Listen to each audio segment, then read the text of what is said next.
Bien, buen día. Primero un saludo especial a las damas que están conectadas en esta aula virtual, a la doctora Magallanes, a la fiscal, a la doctora Roca, por el Día Internacional de la Mujer. Así que vamos a dedicar estas audiencias a este día especial Gracias. para todas las mujeres del planeta. Gracias, señor presidente. Gracias, señor Muchas presidente. gracias, señor Bien, presidente. vamos a empezar con la audiencia en el expediente 19-2018, incidente 47, que tiene que ver con incorporación de personas jurídicas al proceso. Dirige el debate la doctora Magallanes. ¿La doctora? Gracias nuevamente, señor presidente. Reiterados buenos días, tengan todos y todas. Hacer extensivo también mi saludo, ¿no?, a tanto a la representante del Ministerio Público como a la Procuraduría en este día conmemorativo para la lucha que hemos forjado las mujeres. Bien, en la audiencia, señor especialista de audiencia, por favor, indíquenos las partes que se han conectado a este entorno virtual. Buenos días, señor presidente, con los integrantes del colegiado y sujetos procesales conectados a esta audiencia. Doy cuenta a usted, señorita directora de debates, que se encuentra conectada por parte del representante del Ministerio Público, la doctora Teresa Tapia Cruz, fiscal adjunta superior de la Fiscalía Superior Coordinadora del Equipo Especial. Asimismo, en representación de la Procuraduría Pública se encuentra conectada la abogada Shirley Roca Rojas. Y en defensa de la empresa First Capital Inversiones y Asesorías Limitadas se encuentra conectado el letrado Percy García Cabrera. Es todo lo que doy cuenta, señorita directora de debates. Asimismo, doy cuenta de un escrito que se ha presentado cuando usted me indique. Sí, a ver, un momentito. Primero verificaremos si hay alguna observación a los datos de acreditación que se nos ha informado. Por parte del Ministerio Público, ninguna observación, señora directora de debates. Gracias, doctora. Buenos días, señor presidente, a todos los magistrados. Solamente hacer la precisión que en esta oportunidad he pedido que me acompañe la doctora Ana Lucía Albújar Mendoza, que es una abogada que trabaja conmigo para que me facilite, porque como voy a proyectar una diapositiva, quería que ella me apoye en esa parte técnica. Por eso pido la autorización a la sala de que pueda participar en esta audiencia. Sí, no hay ningún inconveniente, doctor García, en tanto usted es el que va a sostener los fundamentos del recurso. La doctora Shirley Roca, ¿tiene alguna observación a sus datos de acreditación? Buenos días a todos los presentes. De nuestra parte, ninguna observación. Bien. Ahora sí, Irving, por favor, nos das cuenta del escrito. ¿Quién lo ha presentado? Sí, doctora, un escrito presentado por la defensa de la empresa First Capital con su milla ofrece elementos de convicción. Bien, bien, doctor García, ¿de qué se trata? ¿Qué elemento de convicción está Sí, presentando? bueno, lo ha presentado el doctor Martí Corena, más que un elemento de convicción, señora magistrada, es una casación que recientemente ha emitido la Corte Suprema y que estima esta defensa que es pertinente, aunque suponemos que es de conocimiento, en todo caso, expresamente hacerlo llegar a la sala. Bien, en todo caso, usted también en sus fundamentos hará mención a la misma. Muchas gracias. Ya. Doctor García, ¿usted va a mantener el recurso de impugnación? Sí, doctora, en todos sus extremos. Sí, su pretensión es nulidad, ¿verdad? Sí, señora magistrada. Iba prácticamente en dos agravios, ¿no?, que han sido desarrollados. Primero, sobre que habría el juez incurrido en la patología de motivación incongruente en relación a la cadena de atribución, que a juicio de la defensa no vincularían a First Capital, conforme los argumentos del juez, y respecto de la peligrosidad objetiva. Así es, Así ¿verdad, es. doctor? Es exactamente, doctora. Son bastante puntuales, es una pretensión nulificante, entonces le vamos a conceder 7 minutos, doctor García, para que pueda exponer sus agravios. Muchas gracias. Como lo adelanté, señora directora de debates, quisiera proyectar un PPT que nos permita ver con mayor claridad las ideas. Bien. Perdón, doctor, antes de ello, como están cuestionando la peligrosidad objetiva, la cadena de atribución, brevemente el Ministerio Público nos puede decir los hechos en materia de imputación. Sí, señorita magistrada. Un momentito, por favor.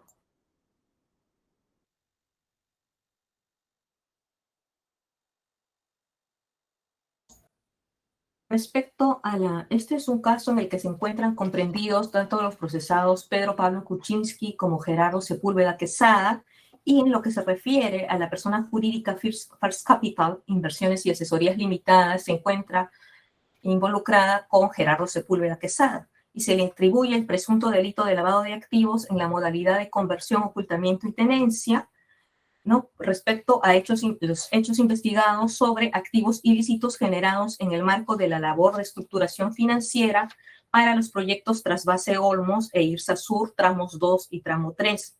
Posteriormente, ya con la disposición, esto fue con la disposición, en base a hechos consignados en la disposición de investigación preparatoria, disposición 42 del 15 de abril del 2019. Posteriormente, se le atribuye a esta empresa First Capital el presunto delito de activos en la modalidad de conversión y transferencia respecto a los activos ilícitos que habrían sido generados en el marco de la labor de estructuración financiera por el proyecto Vía Rutas de Lima, la disposición proyecto Vías Nuevas de Lima por disposición 78 del 8 de junio del 2020, porque se indica que habría habido delito de lavado de activos procedentes de actos de corrupción, donde habría intervenido la concesionaria Rutas de Lima, hechos a los que estarían vinculados con Pedro Pablo Kuczynski y Gerardo Sepúlveda Quesada, y en la que la concesionaria Rutas de Lima habría pagado a First Capital, cuyo socio fundador es Sepúlveda Quesada, más de 3 millones como supuestos pagos de honorarios de éxito, identificados como presuntos actos de corrupción, pago que habría sido realizado a través de otra empresa, Latin American Enterprise Fund Managers, cuyos socios también serían Pedro Pablo Kuczynski y Gerardo Sepúlveda Quesada. ¿Esos son los hechos? Sí, señora magistrada. Son dos extremos, ¿no? Uno relacionado con los proyectos Trasvase Olmos e Irsa Sur, tramos 2 y tramo 3, donde también se habrían cometido actos de presunta colusión y que están siendo investigados, ¿no?, en otro despacho fiscal. Y la segunda imputación contra First Capital está relacionado con este proyecto Vías Nuevas de Lima por estos pagos, más de 3 millones de soles como supuestos pagos de honorarios de éxito. Bien, gracias, señorita fiscal. Ahora sí, doctor García, adelante. Muchas gracias. Voy a proyectar entonces el PPT. Sí, sí, correcto, doctor.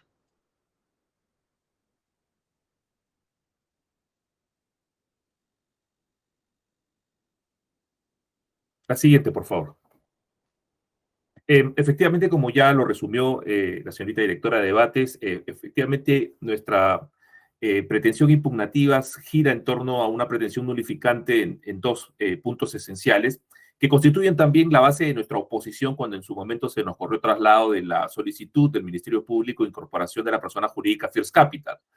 Y en ese momento nosotros destacamos que la cadena de atribución que narraba el Ministerio Público y que partía de un determinado elemento de convicción en realidad no vinculaba a mi patrocinado o a la empresa First Capital con el delito que se le imputa a el señor Pedro Pablo Kuczynski y Gerardo Sepúlveda como delito de lavado de activos procedente de activos de colusión. Y en segundo lugar, que no se postularía, no digo que se acreditaría, sino que no se postularía en dónde radicaría la peligrosidad objetiva de la persona jurídica para poder, en su momento, acreditado evidentemente tal planteamiento, imponer una consecuencia accesoria.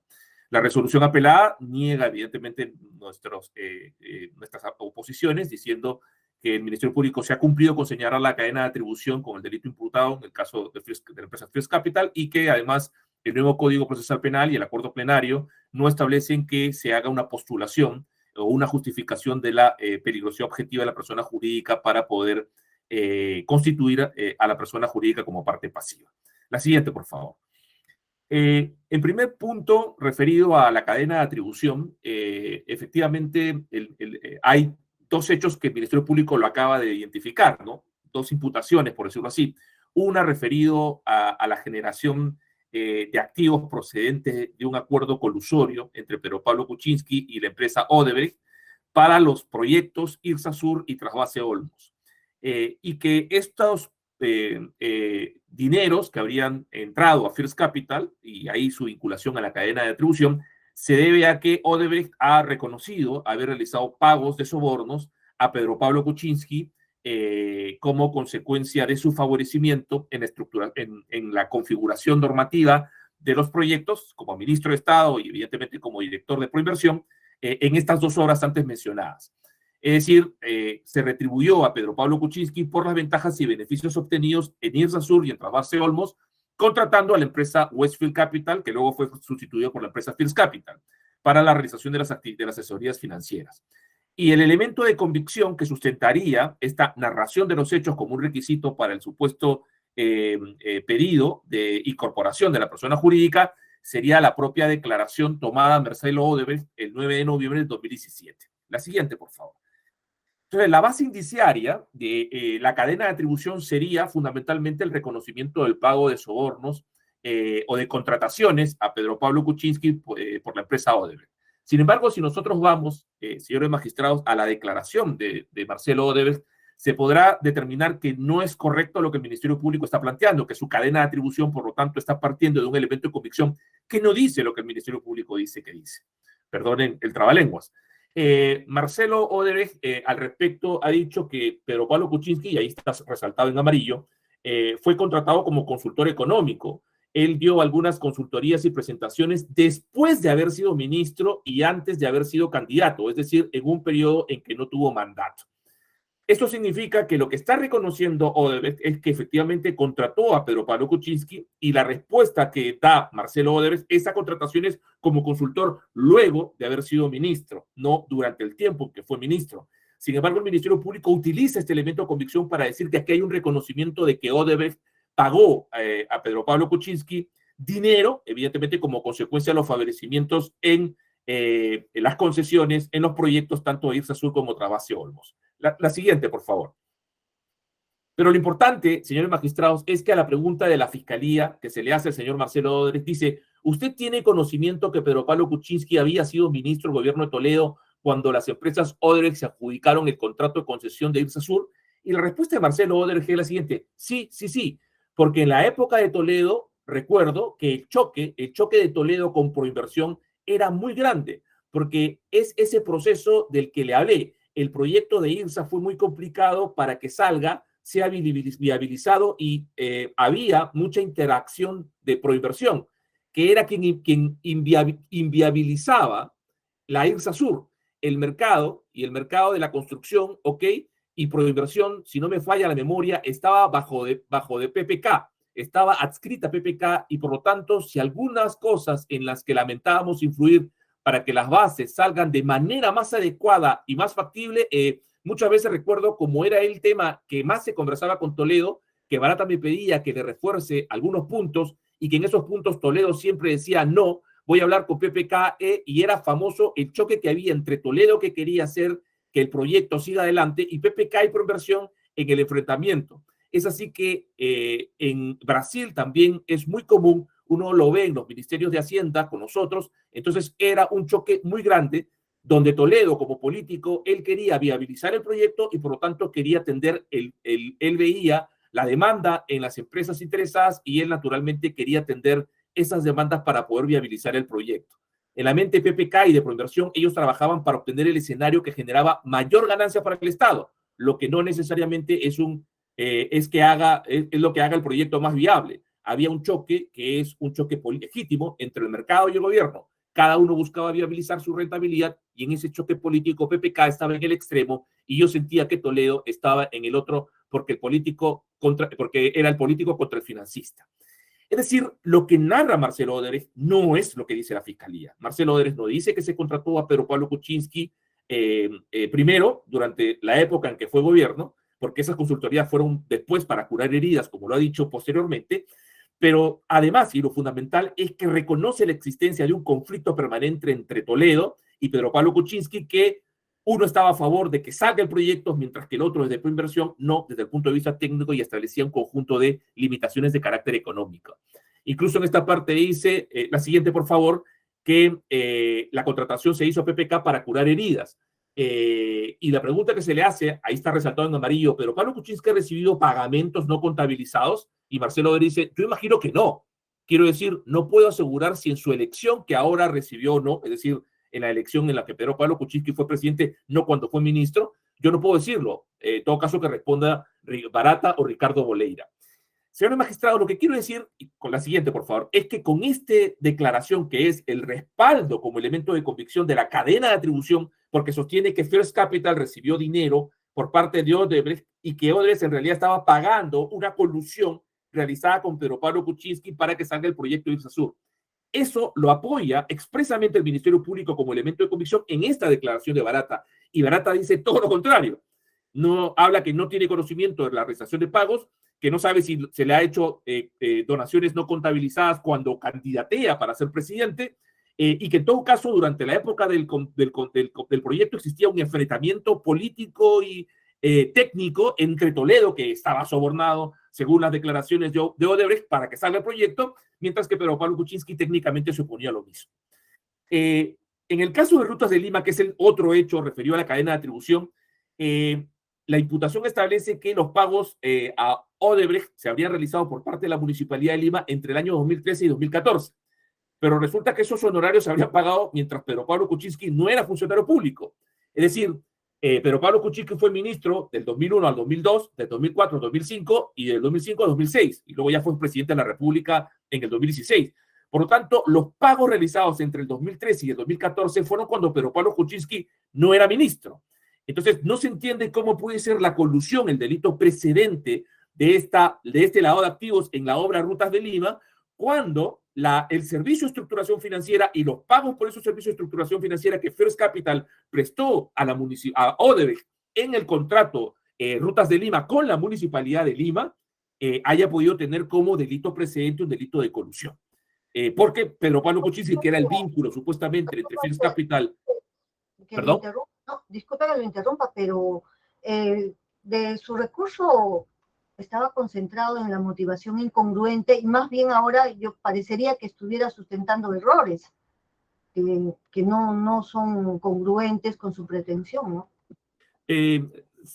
Señora magistrada, entiendo que de alguna forma evidentemente existen errores, pero precisamente porque la exposición por parte de la resolución es una exposición que parte de una incongruencia o incoherencia externa, que podría ser en este caso dar como válido un elemento de convicción para referirse a un aspecto concreto que es utilizado como base fáctica de la decisión, y tanto en la primera obra, en las primeras dos obras de Rutas de Lima y Trasvase Olmo, perdón, IRSASUR como Trasvase de Olmos, como en la tercera obra que sería Rutas de Lima. Es decir, hay una incoherencia externa en la motivación en la medida en que se basa en una premisa que es incorrecta. La primera premisa es entender que el elemento de convicción, declaración de Marcelo Odebrecht, declara pagos o sobornos a Pedro Pablo Kuczynski en IRSASUR y en Trasvase Olmos, y la segunda incoherencia de carácter externa es tener como base un delito de colusión que en el fondo no puede haberse cometido por Pedro Pablo Kuczynski porque no era funcionario público. Doctor, ya se le está agotando el tiempo. No solo recordarle que en el recurso no se ha reclamado incorrección, sino invalidez de la resolución, ¿no? Por motivación incongruente. Bien, doctor, 2 minutos más para que concluya, por favor. Por favor, la siguiente diapositiva. En relación a la prognosis de pena, perdón, a la prognosis de peligrosidad, efectivamente lo que dice la resolución apelada es en este punto es que ni el Código Procesal Penal ni el acuerdo plenario sobre personas jurídicas establecen como necesidad un planteamiento de la peligrosidad objetiva. Y es correcto, no se exige, porque estamos aquí discutiendo la incorporación de la persona jurídica, no se exige una acreditación de la peligrosidad objetiva. Y de hecho también eso lo ha dicho el acuerdo plenario de este sistema nacional especializado, número 2, 2021, al establecer que la incorporación de la persona jurídica no tiene como presupuesto la peligrosidad objetiva.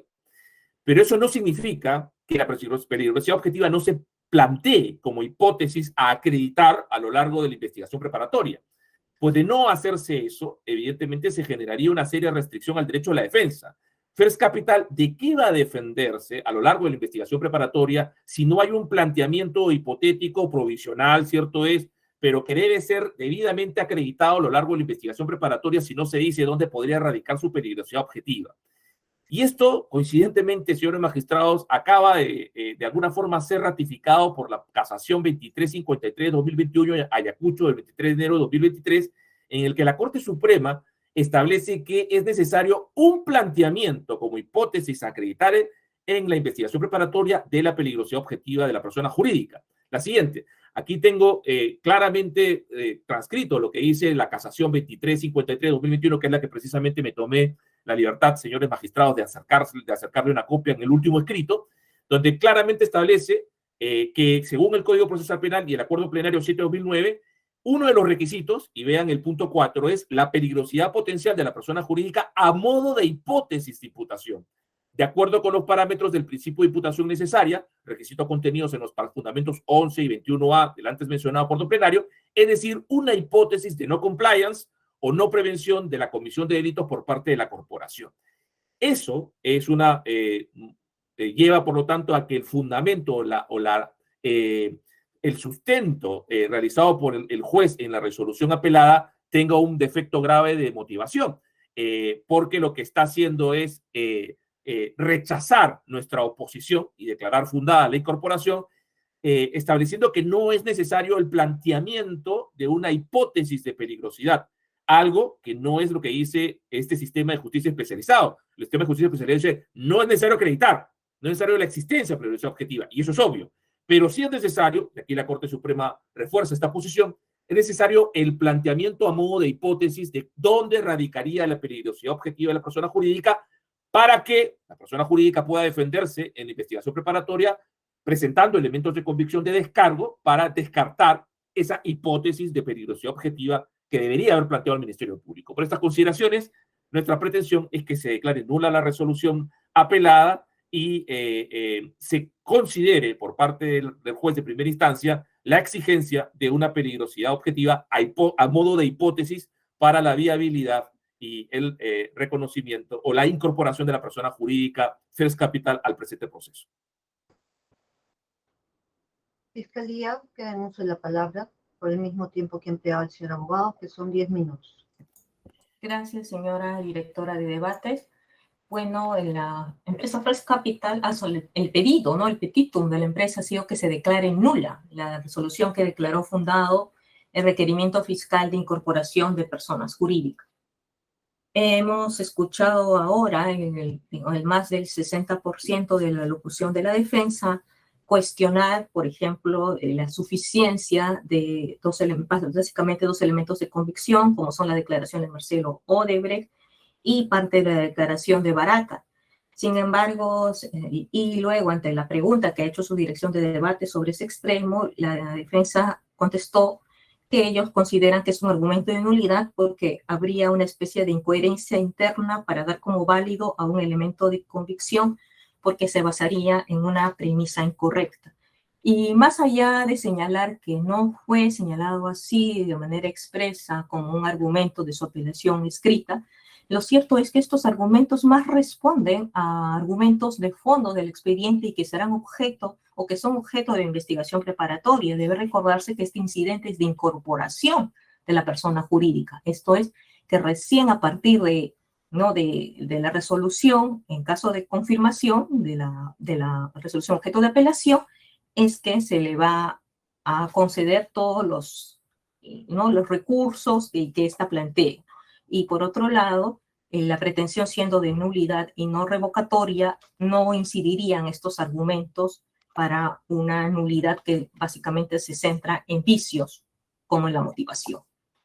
Por otro lado, también debemos señalar, y ya atendiendo a la apelación escrita, que la defensa había indicado que según el ACUO, la defensa le habría indicado que el Ministerio Público no habría cumplido con señalar la cadena de atribución que vincularía a First Capital, pero que esto no era correcto. Lo que en verdad habrían alegado es que la fundamentación utilizada por el Ministerio Público respecto a la cadena de atribución partía de un elemento de convicción que no vinculaba la contratación de First Capital con el delito imputado. Entonces, esta es la fundamentación que en la apelación escrita sustentó la defensa para considerar la nulidad. También dijo el apelante que el Ministerio Público no habría precisado cuál habría sido el presunto acto de corrupción que dio origen a la contratación y a los pagos de First Capital por rutas de Lima. Entonces, cuando la defensa pide precisiones sobre el delito de corrupción, que en buena cuenta sería el delito fuente del delito de lavado de activos, ¿no es acaso sino un cuestionamiento a la cadena de atribución? En buena cuenta no está exigiendo que como requisito previo a su requerimiento de incorporación brinde mayores detalles. El juez hace bien en el considerando 7.2.6, página 51 de la apelada, al indicar cuáles son los requisitos de la incorporación previstos en el artículo 91 del Código Procesal Penal en consonancia con el fundamento jurídico 21 del Acuerdo Plenario 7/2009, en los que no se advierte ningún requisito de procedibilidad para este requerimiento. Y de existir definitivamente esta audiencia no sería la vía. Luego nos exige mayores detalles. En buena cuenta es un pedido de precisión y ya la defensa sabe que para precisiones o detalles tampoco este sería el camino porque el nuevo Código Procesal Penal habilita otro tipo de audiencias. Y sí es cierto, como alegó la defensa, que la persona jurídica tiene derecho de defensa. Sin embargo, para ello debe estar incorporada y de ahí podrá ejercer las acciones que estime pertinentes. Ya nuestro artículo 91 del Código Procesal Penal señala los requisitos: identificación, domicilio, relación sucinta de los hechos, ojo, sucinta, no detallada, y la fundamentación legal correspondiente. Y es por eso que el ACU concluyó declarando fundado el pedido del Ministerio Público. Y teniendo en cuenta que la pretensión de la defensa es de nulidad, tendría que explicar qué vicio habría cometido el juez y además que la trascendencia sería de este vicio debería ser de tal entidad como para nulificar la decisión, ya que sabemos que rige el principio general de conservación del acto. Pero el juez ha dado razones de su decisión, señalando, entre otros aspectos, cuál sería la cadena de atribución, las que ha sustentado no solo con argumentos legales, sino incluso jurisprudenciales, al invocar decisiones emitidas por este superior colegiado, como se advierte en los considerandos 7.2.6 y 7.2.8. Además de la revisión de la apelación escrita, no advertimos que hubiera señalado una nomenclatura del vicio que supuestamente habría cometido el señor juez. Por tanto, no advertimos un argumento que conlleve a nulificar la apelada.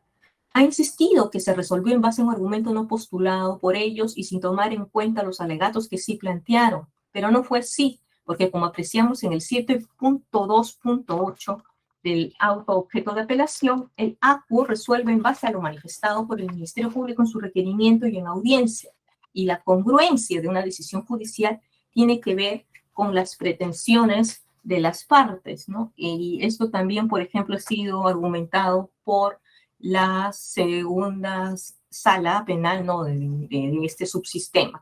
Por tanto, no entendemos en dónde radicaría este vicio procesal. Y en cuanto a sus argumentos, en el considerando 7.2.8 de la apelada, casi al final de la página 52, el ACU manifestó que el Ministerio Público ha identificado los hechos y por tanto se ha referido de modo expreso a la cadena de atribución que vincula First Capital con acciones delictivas y se remite a los hechos que glosó anteriormente el juez en el considerando 4.1. Esa es la razón por la que declara fundado el pedido del Ministerio Público. Y si bien es cierto, no hay mucho detalle respecto al acto de corrupción, esto no invalida la resolución per se, porque tiene que evaluarse también la trascendencia. ¿Qué cambiaría si el juez hubiera dado una respuesta exacta y precisa, tal como lo requiere la defensa, y la decisión hubiera terminado siendo la misma? Porque ya dijimos que las precisiones son objeto de otro tipo de audiencias. Y es por eso que el primer agravio invocado por el señor letrado debe desestimarse, no solo por los intereses persecutorios del Ministerio Público, sino de la propia persona jurídica, que cuando esté incorporada puede hacer valer sus derechos durante toda la investigación. Y en cuanto al argumento de peligrosidad, nos dice la defensa que no pide que se pruebe la peligrosidad, pero sí que se postule, que deba estar incluida en la imputación en su contra. Pero no porque sea nuestra opinión, sino tal como lo dice el artículo 91 del Código Procesal Penal, esta no es requisito para la incorporación de una persona jurídica. Lo que se pide es la cadena de atribución y esto se ha cumplido. Mal podría anularse una decisión judicial que no tomó en cuenta un elemento que no es requisito legal, y teniendo en cuenta que el petitum de la defensa es una nulidad, no habría habido una omisión, porque conforme se advierte del punto 7, considerando 7.2.8 de la apelada, el señor juez consigna el planteamiento de la defensa, indicando que para este el Ministerio Público no ha cumplido con postular la peligrosidad objetiva de la persona jurídica. Esto es, consignó su argumento. Y no solo eso, sino que en la parte final de este considerando refiere que de acuerdo al acuerdo plenario 7 de 2009 y a la resolución que emitió esta sala en el incidente 19-2018-16, no se exige este criterio como presupuesto. No entiende el Ministerio Público qué vicio en la motivación podría haber cometido el órgano jurisdiccional, toda vez que se pronuncia por lo alegado por la defensa y da sus razones. Que no esté de acuerdo con ellas, con estas razones, es una cuestión distinta, ya que lo que se ha planteado no es una revocatoria, sino una nulidad. Y finalmente, en cuanto a la casación 2353-2021, que se nos ha corrido traslado hace unos minutos del día de hoy, debemos indicar que la resolución impugnada data del 30 de mayo del 2022, el recurso que presenta la defensa es del 27 de enero del 2023 y que se decide en función tanto este recurso como las demás decisiones, no solo en este caso del órgano jurisdiccional, sino también en otros incidentes, como por ejemplo el 19-2018-16, que también se interpreta el acuerdo plenario 7 de 2009. En todo caso, son criterios interpretativos de un acuerdo plenario que tiene ya larga data y que ha sido objeto también de pronunciamiento por este superior colegiado. Por esas consideraciones, estimamos que debe confirmarse la resolución en materia de grado que declaró fundada la solicitud de incorporación de First Capital al presente proceso penal. Gracias, doctora Teresa. Doctor García, ¿va a ejercer su derecho a dúplica? Sí, señora magistrada. Bien, Sí. 3 minutos. Muchas gracias. La pregunta que habría que hacernos, señores magistrados, y en primer lugar, en ninguna parte del artículo 91 del Código Procesal Penal se dice que solo se requiere la cadena de atribución. Solo se habla, en este caso, de que se requiere una relación sucinta de los hechos y la fundamentación legal correspondiente. Entonces, no dice eso el Código Procesal Penal. Lo que dice es el acuerdo plenario 7 de 2009, que eso evidentemente implica en la narración de los hechos la famosa cadena de atribución. Pero la casación que se acaba de citar establece que además de la cadena de atribución hay que establecer como hipótesis el planteamiento de la peligrosidad objetiva a verificar a lo largo de la investigación preparatoria. En relación a la cadena de atribución, la pregunta, señores jueces, que hay que hacerse es, ¿se requiere solamente una narración o se requiere de una base indiciaria de la cadena de atribución? Como toda decisión de incorporación a un proceso penal, siempre se requiere una base indiciaria, como elementos como sospecha reveladora, elementos de convicción reveladores, pero siempre es necesario para poder someter a un ciudadano, en este caso un ciudadano corporativo, a un proceso penal, se requiere una base indiciaria. ¿Y cuál es la base indiciaria que respalda la cadena de atribución en el caso Proyectos Irsasur Trasvase Olmos? La declaración de Marcelo Odebrecht. ¿La declaración de Marcelo Odebrecht dice eso? No. Yo no he dicho motivación interna, he dicho motivación externa, y si he dicho interna, disculpen del caso, me estoy refiriendo a una motivación externa, en la medida en que, según la famosa sentencia en el caso Yamoja, que hace la tipología de los distintos supuestos de deficiencias motivatorias, establece que el supuesto de motivación externa es cuando se utiliza una premisa para la decisión, una premisa sea jurídica o fácticamente errónea. En este caso, el apoyo fáctico, el apoyo para la narración fáctica se hace con un elemento de convicción que no dice lo que el Ministerio Público dice que dice.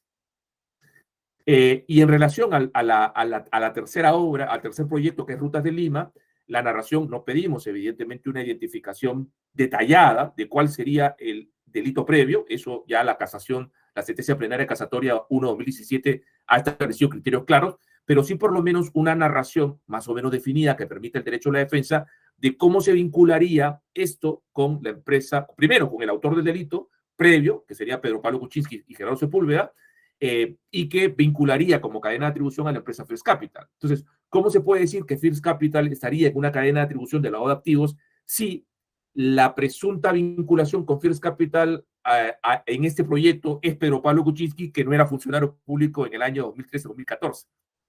Entonces, a diferencia de los casos de Trasvase Olmos e Irsasur, donde Pedro Pablo Kuczynski sí era funcionario público, aquí en Rutas de Lima, Pedro Pablo Kuczynski no es funcionario público y por lo tanto todo el servicio de estructuración financiera a Rutas de Lima se hizo cuando Pedro Pablo Kuczynski no fue funcionario público.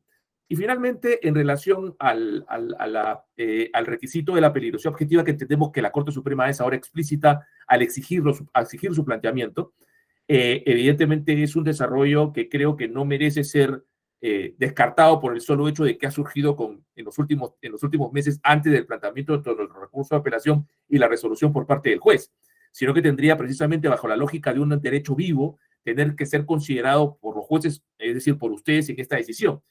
Y me dice el Ministerio Público, me pregunta el Ministerio Público como defensa, ¿dónde estaría el vicio o el fundamento o la lesión o la afectación grave que no pueda ser convalidado? Pues en el derecho de defensa, es precisamente lo que estoy diciendo. Es decir, si el Ministerio Público no me define como hipótesis la peligrosidad objetiva que sustentaría mañana más tarde la imposición de una consecuencia accesoria, ¿de qué voy a poder defenderme a lo largo de la investigación preparatoria?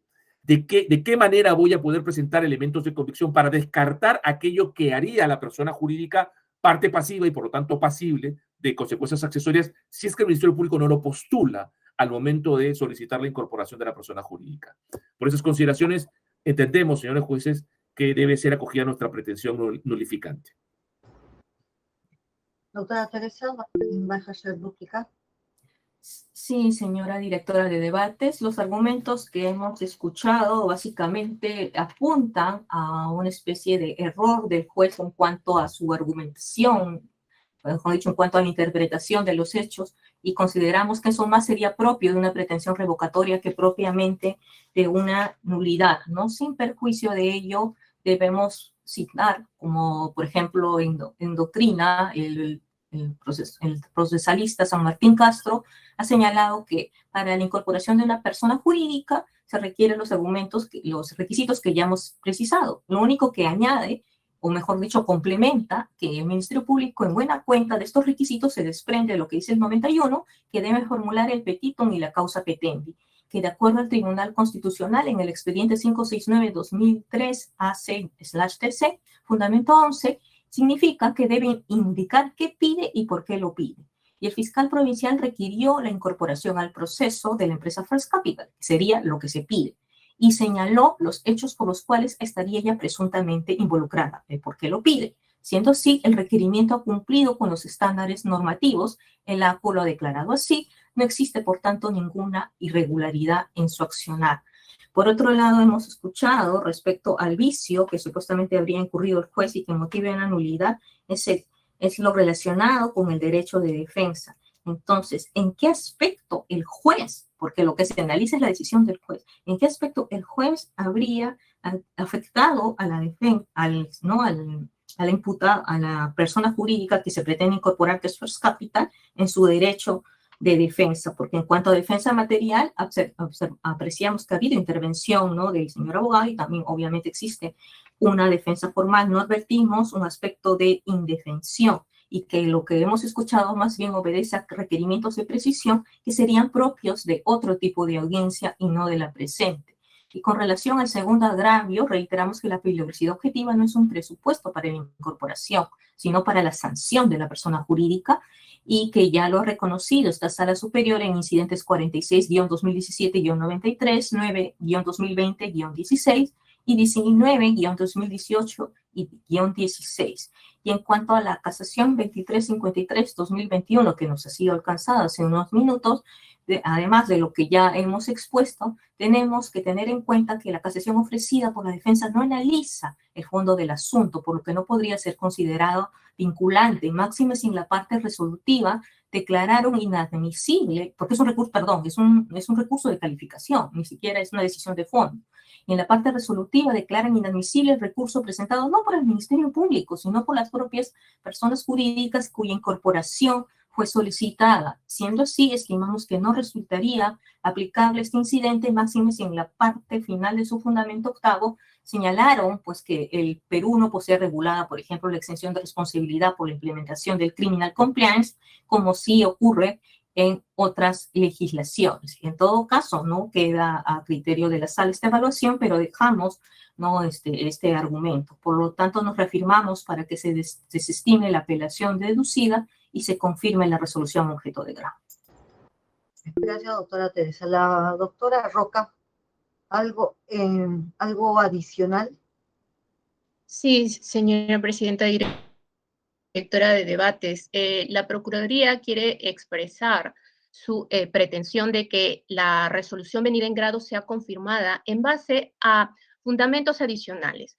Queremos resaltar que uno de los cuestionamientos de la defensa de First Capital es que el ACU habría alterado los fundamentos de su oposición, porque la defensa habría señalado que parte de un elemento probatorio que no dice lo que Fiscalía señala, ¿no? Y se refiere a la declaración de Marcelo Odebrecht. Sin embargo, si nos referimos exactamente al contenido de la audiencia judicial, donde se tuvo la oportunidad de expresar cuáles eran los motivos de la oposición, vemos que ya sea desde el minuto 29-19, siempre se hace referencia a que no se cumple con el requisito de la cadena de atribución. Ya en el minuto 36-35 de la audiencia se hace referencia a que la cadena de atribución que vincula de alguna forma First Capital no es tal. En el minuto 36-46 también se vuelve a incidir que no hay tal cadena de atribución en ninguno de los 3 supuestos de asesorías financieras en los proyectos IRSA Sur, Trasvase Olmos y Rutas de Lima. Entonces, hace bien el magistrado cuando le dedica uno de los extremos de su resolución a analizar esta oposición de la defensa de First Capital referida a que no existiría tal cadena de atribución. Por otra parte,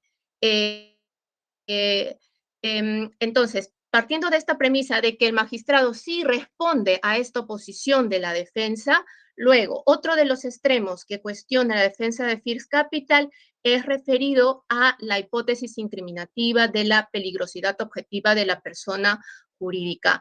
Hace referencia ahora a una nueva casación. Sin embargo, si nos referimos a que si el juez efectivamente cometió un vicio de argumentación, un vicio de motivación, y si se refirió a lo que estaba alegando la defensa de First Capital, vemos una respuesta expresa en la resolución, porque el magistrado en esa resolución sí responde y dice, respecto a este cuestionamiento... La Fiscalía, doctora. La Fiscalía también ha sostenido que sí no hay vicio alguno, ¿no? Que más parece el recurso de... Solo para concluir, señorita directora, señorita juez superior y directora de debates, señalar que un colegiado superior ya ha discutido este tema de peligrosidad objetiva. En este mismo proceso, incidente número 16, ya se ha discutido este mismo expediente sobre la incorporación de otra persona jurídica que es Dorado Asset Management Company. Incidente 16, mismo expediente 19-18, ya se ha discutido si se debe o no postular la hipótesis incriminativa respecto a la peligrosidad objetiva. Y la sala ya concluyó en que no era necesario. Y el magistrado de primera instancia ha acogido esa cita jurisprudencial, incluso la ha especificado en su resolución venida en grado. Entonces, la Procuraduría no advierte los 2 vicios de motivación alegados por el abogado defensor de la empresa First Capital y por ello solicitamos a la sala que la resolución venida en grado sea confirmada. Eso es todo, señorita juez superior y directora de debates. Muchas gracias. Gracias, doctora. Bien, ha culminado el debate. Hay algunas cuestiones que por lo menos esta dirección de debates quiere aclarar de parte de la defensa. Bien, doctor García, usted ahora nos está indicando, ¿no?, que habría el juez incurrido en la patología de deficiencia en la justificación externa, ¿no?, para vincular, y eso lo vincula con la evaluación de la declaración del señor Barat, ¿no? Pero eso no está en su recurso, porque lo que está en su recurso es la motivación incongruente, y al parecer incongruencia por omisión, porque señala que no ha dado respuesta a la tesis de oposición que se había dado. Eso de un lado. Lo segundo es que también, como lo ha señalado la Fiscalía y de lo que le he escuchado, al parecer ya no se trataría simplemente de una evaluación de una hipótesis, porque me parece de que, siguiendo su línea, que se pretendería ingresar una evaluación probatoria, ¿no?, del contenido o de la fiabilidad o de la contundencia de una versión, ¿no?, que para la Fiscalía es incriminatoria y para ustedes no lo es. Pero eso ya estaría fuera del marco de las exigencias o los requisitos de admisibilidad o procedibilidad para incorporar a la persona jurídica. Y además que eso tampoco está en su recurso. ¿Qué tiene que decirnos, doctor García? Su micrófono, doctor. Disculpe, en relación a la primera cuestión que usted plantea, si nosotros hemos variado de alguna forma la patología que tendría la motivación, argumentando la modalidad ahora de incoherencia externa y anteriormente de motivación insuficiente por omisión. Creo que independientemente de eso, porque además el recurso lo firma un colega con el que hacemos defensa conjunta, pero independientemente de cuál sería la tipología, creo que por el Iura Novit Curia la sala tendría que identificar la patología y en todo caso decidir si efectivamente se presenta bajo la lógica de una motivación incongruente por omisión o una falta de motivación en la premisa externa. Lo que es importante, señores magistrados, y creo que es lo que habría que discutir y establecer, creo yo, de manera clara, y que tiene que ver esto ya con su segundo cuestionamiento, señora magistrada, es si basta en la solicitud de constitución de actor civil con una narración de la cadena de atribución, o si se requiere adicionalmente una base indiciaria como evaluación de elementos de convicción que respalden esa narración. Eso no implica que usted esté adelantándose a una etapa de juicio.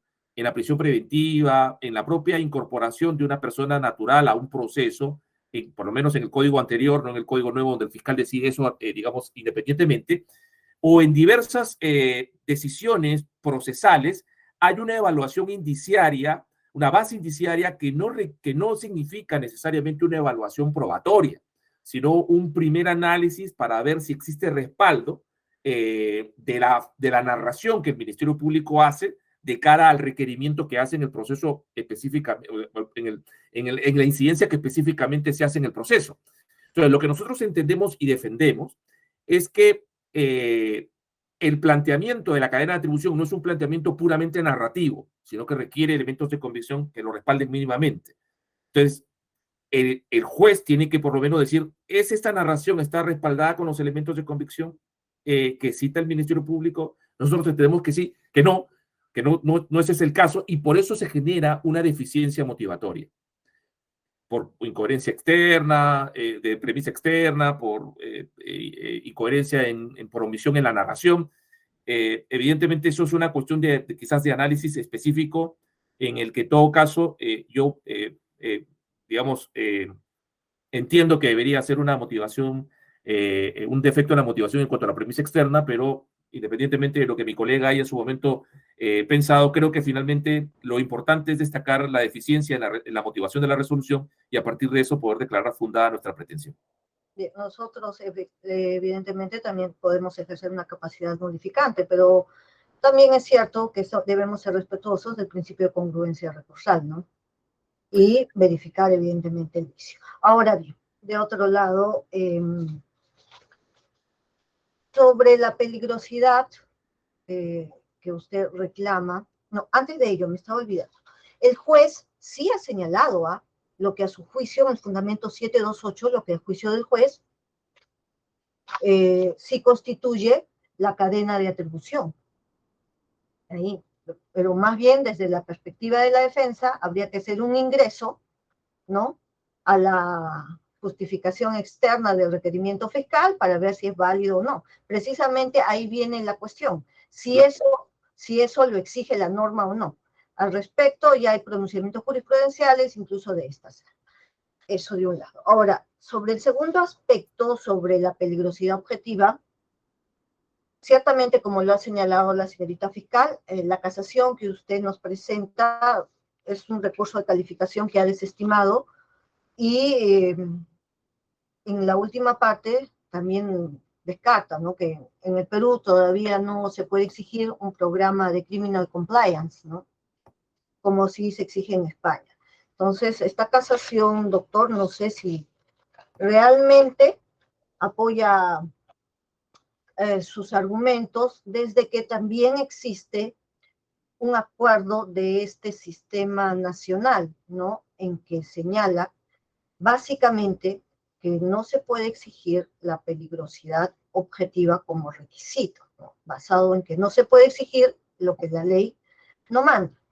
Y sí se ha tenido en cuenta también para arribar a esa conclusión por unanimidad en este sistema, ¿no?, de que el acuerdo plenario también es muy anterior al Código Procesal Penal, ¿no? Y también se concluyó de que una vez incorporado, la persona jurídica tiene habilitado plenamente su derecho a ejercer una contradicción a través de los diferentes mecanismos que la norma procesal ha establecido. Sobre esto, doctor, brevemente, ¿qué tendría que...? Muy puntualmente, el Código Procesal Penal tampoco exige cadena de atribución. O sea, en el fondo, esto no es más que una interpretación que se hace jurisprudencialmente en relación a lo que se conoce como narración de los hechos y fundamentación legal, que es lo único que dice el artículo 90, no dice más.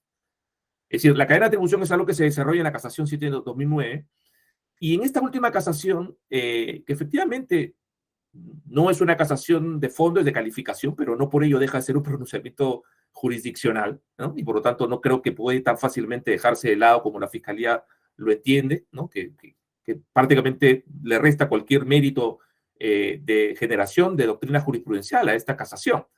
Pero además, señora magistrada, es completamente coherente lo que dice la acusación en relación a que no hay implementación del criminal compliance. ¿Por qué? Porque las consecuencias accesorias no se imponen como consecuencia de una responsabilidad penal de las personas jurídicas. La responsabilidad penal de las personas jurídicas de la ley 3424 sí está bajo la lógica del criminal compliance y sí tendría que responder, evidentemente, a si se ha adoptado previamente o no un modelo de prevención. Pero eso es para las sanciones de la ley 3424.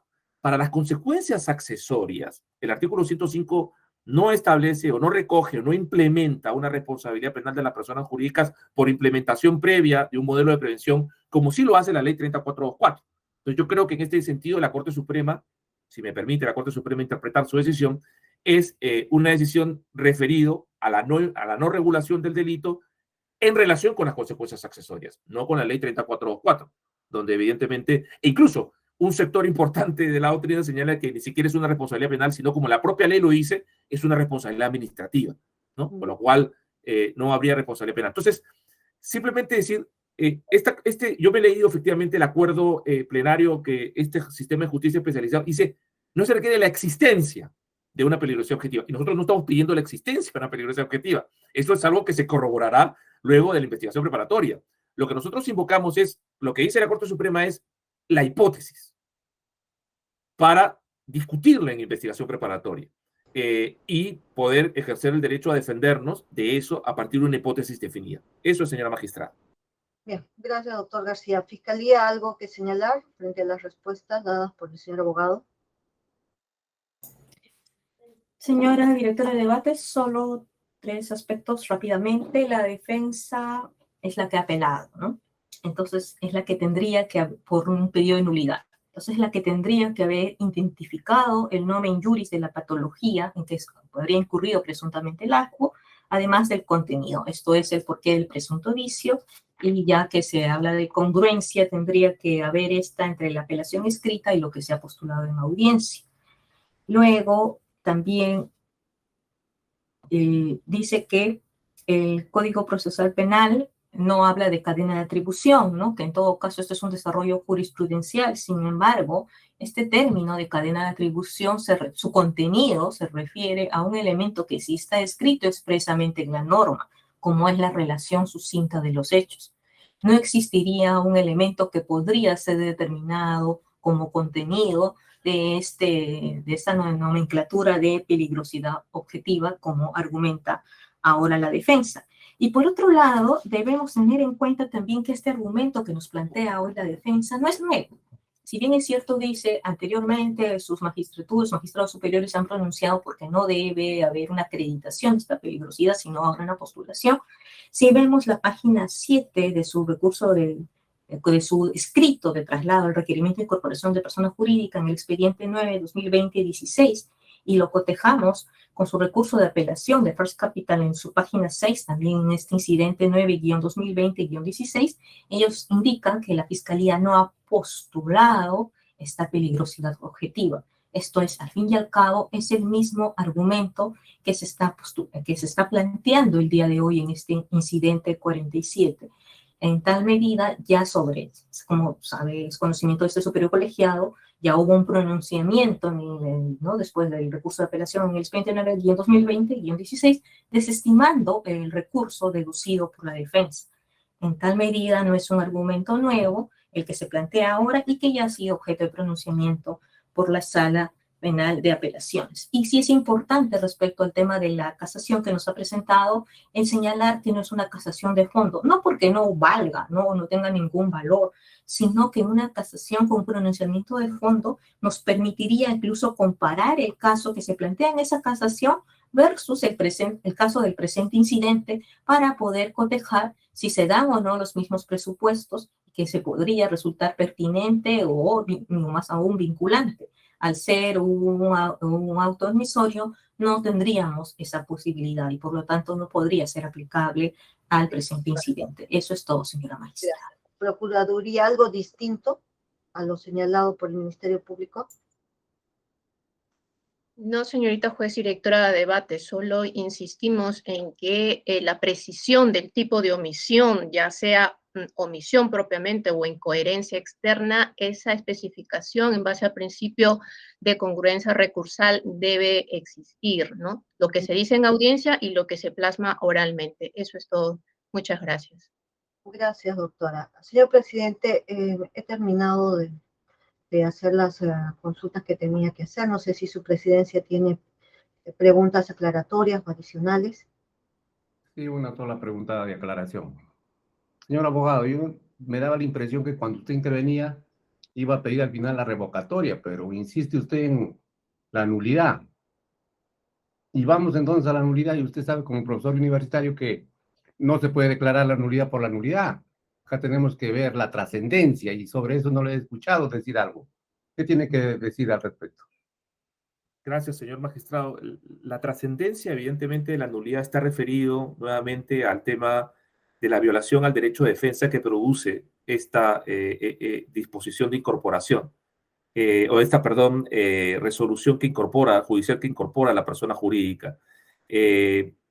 Entendemos que nosotros no podemos discutir la narración, en principio, de la cadena de atribución, porque es una narración que efectivamente está sustentado fundamentalmente, aunque creemos de manera incompleta e incongruente con los elementos de convicción, pero narra que First Capital efectivamente realizó los servicios de estructuración financiera en las obras mencionadas, Cirsa Sur, Trasvase Olmos, Rutas de Lima. Y eso es verdad, eso no lo vamos a poder discutir. Lo que podríamos discutir es que efectivamente se presente en la estructura de First Capital un peligro de que en el futuro se vuelva a realizar los mismos supuestos de recepción de fondos procedentes de delitos cometidos eventualmente por funcionarios públicos. Y para eso tendríamos evidentemente que contar con una hipótesis que identifique dónde está el defecto o la peligrosidad que finalmente el Ministerio Público no ha hecho. Entonces, entendemos que la trascendencia, señor magistrado, y gracias por la pregunta, me permite en todo caso resaltarlo, la trascendencia que produce esta decisión y con base en los aspectos o en las tipologías de nulidad que hemos mencionado, es claramente una limitación severa al derecho a la defensa. Bien, ninguna pregunta más, señora directora de debates. Gracias, señor presidente. Doctor Enríquez, ¿tiene usted preguntas? Sí, muchas gracias, señorita directora de debates. Justamente para continuar con el tema de la trascendencia, si es que habría una afectación, ¿no?, del derecho de defensa de su patrocinada, el Código Procesal Penal establece institutos también para poder salvaguardar este derecho. Entonces, hay que también estar al principio de preservación de los actos, ¿no?, procesales. Entonces, ¿habría otra forma en la cual se podría también subsanar o corregir estos defectos que usted está indicando dentro de la investigación preparatoria? Bueno, entendería, señor magistrado, que lo que usted está refiriendo es la posibilidad de ir en una especie de tutela pidiendo la imputación necesaria, ¿no? Es decir, tratando de sustentar en el juzgado la imputación necesaria. Pero evidentemente eso sería un mecanismo que podría utilizar en el caso, por lo menos existe un planteamiento insuficiente, pero planteamiento al menos de la peligrosidad objetiva que sería el fundamento de la consecuencia accesoria. Y yo podría decir, esto es insuficiente, no hay una determinación mínimamente razonable de lo que es el hecho que justificaría la imposición de una consecuencia accesoria. Pero aquí no la hay. Y el juez dice que no debe haberla. Es decir, no debe haber un planteamiento gaseoso, concreto, más o menos concreto, nada. Ninguna palabra sobre eso. Y efectivamente no existe ninguna palabra sobre eso. Entonces la pregunta es, el mecanismo de la tutela para tratar de buscar la precisión de la imputación parte por lo menos de una existencia buena o mala de la imputación. Pero aquí no la hay. Entonces entendemos que tenemos que buscar esa imputación o esa hipótesis imputativa, que es una peligrosidad objetiva, y a partir de eso ver si eso satisface o no los requisitos o la determinación mínima para poder ejercer el derecho de defensa. En caso no la haga, iremos en tutela. Pero tiene que hacerla, por lo menos. Eso es lo que esta defensa por lo menos entiende, señor juez. Sí, justamente parte, ¿no?, de que el artículo 8 del título preliminar del Código Procesal Penal establece que no se pueden restringir los derechos de las partes, ¿no? Esto tiene que estar taxativamente dispuesto en la norma. Por tanto, el artículo 91 no exige lo que está indicando ni peligro procesal, no, perdón, peligro, ¿no?, objetivo, ni tampoco sustentación, ¿no?, de este peligrosismo. Entonces, ¿cómo compatibilizamos el título preliminar, el artículo 91, y lo que está indica la hipótesis de este peligro, ¿no? Sí, sí, señor juez. El artículo 91, que regula precisamente el procedimiento de solicitud de incorporación, dice: será necesario que se indique la identificación y el domicilio de la persona jurídica, la relación sucinta de los hechos en que se funda el petitorio y la fundamentación legal correspondiente. Entonces, la pregunta es, ¿qué quiere decir los hechos en los que se funda el petitorio? Y además de la fundamentación legal correspondiente. El acuerdo plenario 7 de 2009 dijo cadena de atribución. Eso significa cadena de atribución, que hay que evidentemente determinar. Y existió una gran discusión en relación a si efectivamente, además de eso, es necesario el tema de el peligro objetivo, ¿no? Y este sistema entiende que el peligro objetivo no es algo que no sustente. Efectivamente, al final, la sanción se impondrá, la consecuencia accesoria se impondrá con base en el criterio de la peligrosidad. Pero lo que acaba de, digamos, determinar la Suprema en esta, entendemos, casación, que debería ser por lo menos revisada por esta sala al momento de decidir, es si ciertamente no se requiere la acreditación de la peligrosidad objetiva, pero sí por lo menos el planteamiento. Es decir, la narración de los hechos que fundamentan el pedido de incorporación de la persona jurídica y su fundamentación legal implican no solamente determinar que la persona jurídica esté involucrada por su actividad en el delito, cadena de atribución, sino que además hay peligro de que esto pueda suceder en el futuro, peligro objetivo. Esa es la narración de los hechos que el Ministerio Público tiene que contener, debidamente justificada en el artículo 105 del Código Penal y el artículo 90, toda la base legal. Entonces, nosotros creemos que en la narración de los hechos tiene que establecerse cadena de atribución y peligrosidad objetiva, como planteamiento, con un mínimo indiciario, sin duda, para el caso de la cadena de atribución. Bien. Ingresando a esta casación, bueno, es un recurso en el que declaran inadmisible un recurso de casación. Sí, La Corte Suprema, ¿no?, indica de que debería establecerse un peligro potencial de la persona jurídica a modo de hipótesis de imputación, de acuerdo con los parámetros del principio de imputación necesaria. Cuando hablamos de imputación necesaria, estamos en otro instituto, que cito continuo fundamentos 11 y 21 del mencionado acuerdo plenario, es decir, una hipótesis de no compliance o no prevención de comisión de delitos por parte de la corporación. Obviamente estamos dentro del 30.424, ¿no?, para determinar como parte de imputación la existencia y no existencia de un compliance. Entonces estamos dentro de ese marco, porque el artículo 17 de esa ley establece la exención de responsabilidad penal. Entonces, a partir de los hechos establecidos desde el 2016 para adelante, la imputación del Ministerio Público tendría que establecer si hay compliance o no hay compliance, y si hay compliance debería consignarlo, porque eso se ve exento de responsabilidad penal de acuerdo al artículo 17 de esta ley. Pero incluso la siguiente premisa es: entiéndese que el Perú no posee regulada la exención de responsabilidad de la persona jurídica por implementación de procesos de control o criminal compliance. Entonces también aquí estaría yéndose en contra de la 30.424, que el artículo 17 establece que sí, la sola implementación de ello genera exención de responsabilidad penal. Entonces, esta calificación que se está utilizando, y obviamente hay muchos tipos o muchas apelaciones con muchos requerimientos de incorporación de personas jurídicas, va a ser utilizada, pero tenemos esa incongruencia interna en esta calificación. Por un lado dice, tienes que mencionar si es compliance o no compliance, si existe o no existe compliance o no compliance, y por otro lado indica de que así tengas compliance, no está regulado en la normativa peruana, les eximente de responsabilidad penal, ¿no?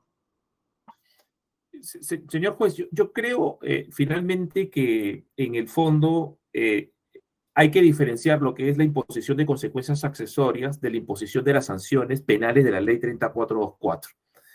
Y cuando se habla, en este caso, de los requisitos para solicitar la incorporación de una persona jurídica como parte pasiva, se refiere a las consecuencias accesorias. Y las consecuencias accesorias no tienen una naturaleza punitiva, o sea, no tienen una naturaleza, no son sanciones penales, porque si fuesen sanciones penales no tendría sentido la ley 3424.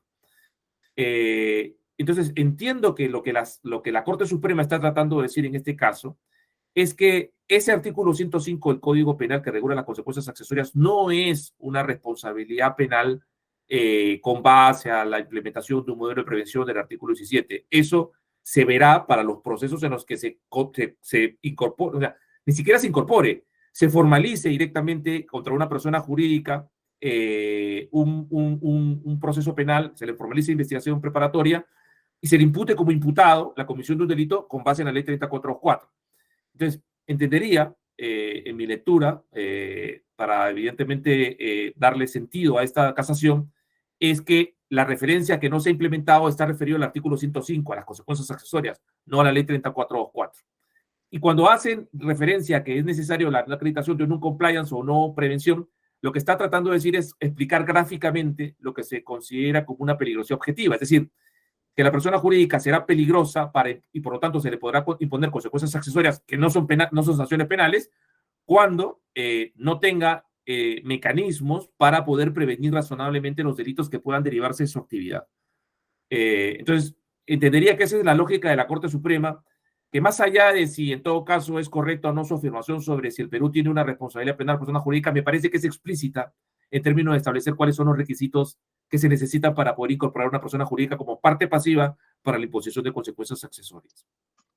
Claro, es distinta la situación de incorporar por el artículo 104 como incorporarla por las sanciones administrativas de 3424, ¿no? Son dos situaciones distintas de incorporación de una persona jurídica al proceso. Pero en el caso de nosotros, en este caso de autos, no aplicamos la 3424 porque obviamente los hechos son anteriores a esta emisión de esta norma, ¿no? Por supuesto. Ahí planteamos bien. Y regresando, doctor, entonces, ¿cómo compatibilizamos? Si el artículo 91 indica que se tiene que cumplir con los requisitos legales, el artículo 8, el título preliminar, indica de que no se puede restringir derechos de las partes y tienen que estar expresamente establecidos en el código, ¿cómo solicitamos esta hipótesis de peligrosidad objetiva, ¿no? Como un requisito de incorporación? Señor magistrado, yo nuevamente entiendo que no se está pidiendo más de lo que el artículo 91 pide. Solo lo que se está haciendo es concretar lo que la norma ya establece como un requisito para la solicitud de incorporación, y es la narración de los hechos en los que se fundamenta el pedido de incorporación y la sustentación legal correspondiente. Entonces, en relación a los hechos que sustentan el pedido, son fundamentalmente dos: la vinculación de la persona jurídica con el hecho, cadena de atribución, y en segundo lugar, el peligro que tiene la persona jurídica de cometer. Entonces, eso es narración de los hechos, son unos requisitos que se derivan expresamente de lo que dice el artículo 91. Solo que lo que ha hecho en los acuerdos plenarios y ahora esta casación es ir concretando ese requisito de una manera mucho más definida, ¿no? Claro, pero el tema es de, al momento de establecer esta circunstancia a nivel jurisprudencial, chocamos un poquito con el principio de legalidad, ¿no? Bueno, o yo creo que en todo caso, invirtiendo el razonamiento, es en realidad lo que hace el Poder Judicial es concretar el carácter normalmente abstracto y general de la ley, ¿no? A partir precisamente de los desarrollos jurisprudenciales. No, muchas gracias, doctor Cabello. Siempre ha sido un gusto intercambiar opiniones con usted. Igualmente, doctor. Muchas gracias. Ministerio Público, sobre lo preguntado y respondido por la defensa. Bueno, solamente sobre lo preguntado, señor mi magistrado superior, señalar, ¿no? Como ya lo ha señalado usted, que requeriríamos que para este tipo de alegaciones que hace la defensa de precisiones, se requiere justamente que la persona First Capital sea parte, ¿no? Y para ello necesitamos previamente incorporarlo. Eso es todo. Actor civil, ¿algo más que agregar sobre las respuestas dadas? Sí, señor juez, solo reafirmar que consideramos que el ACO sí ha cumplido con el principio de legalidad y ha sustentado su posición argumentativa en ello, y que consideramos que en observación de ese principio es que no se presentarían las observaciones o los vicios de nulidad argumentados. Es todo, muchas gracias. Muchas gracias. No tengo más preguntas, señorita directora de debate. Gracias.